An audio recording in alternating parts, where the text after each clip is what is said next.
story of painting my first mural, how I got the opportunity and how you can get yours.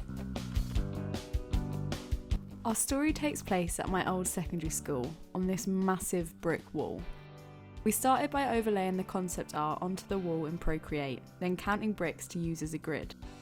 Painting onto brick was a nightmare, but being able to use them as a pre-made grid was so useful. One way to get your first mural job is by telling absolutely anyone that you are looking to build your portfolio. You open yourself up to so many new opportunities when you tell the people you meet what you are hoping to do.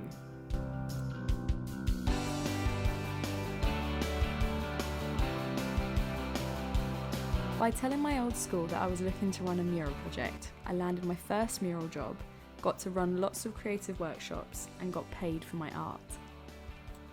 If you are looking to get your first mural job but have no idea how, then I suggest making a big list of the people you know who either own or work for local businesses.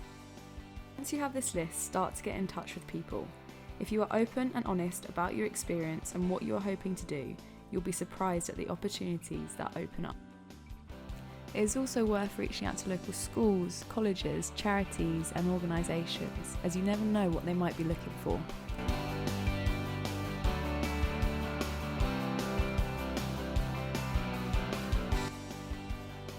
Another way of securing mural jobs is creating mock-ups.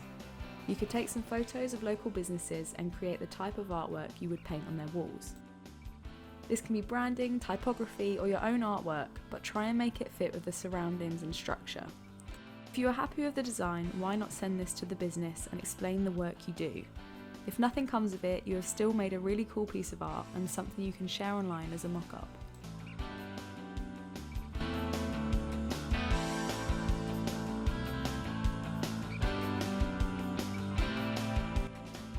Yeah, that's toit. That is toit.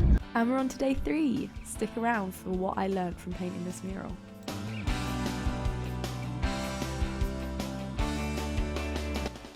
So what did I learn from painting this mural? Number 1, that brick wall literally drinks paint. I had to buy more paint 3 times in 4 days. So if you're painting on brick, definitely buy more than you think you will need. Number 2, choose a limited colour palette if you have limited time. I turned this mural into a big paint by numbers. I labelled the paint pots and the sketch, and this meant kids from the school could easily come and help. And number 3, try and get someone to support you during the painting process whenever you can.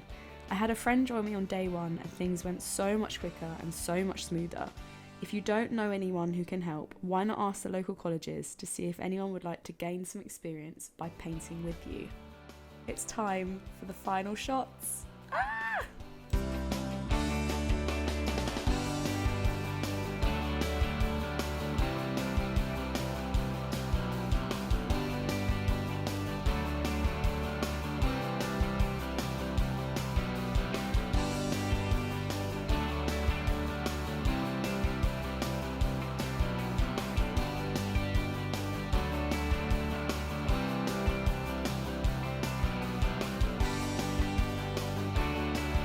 Thanks so much for watching my first video.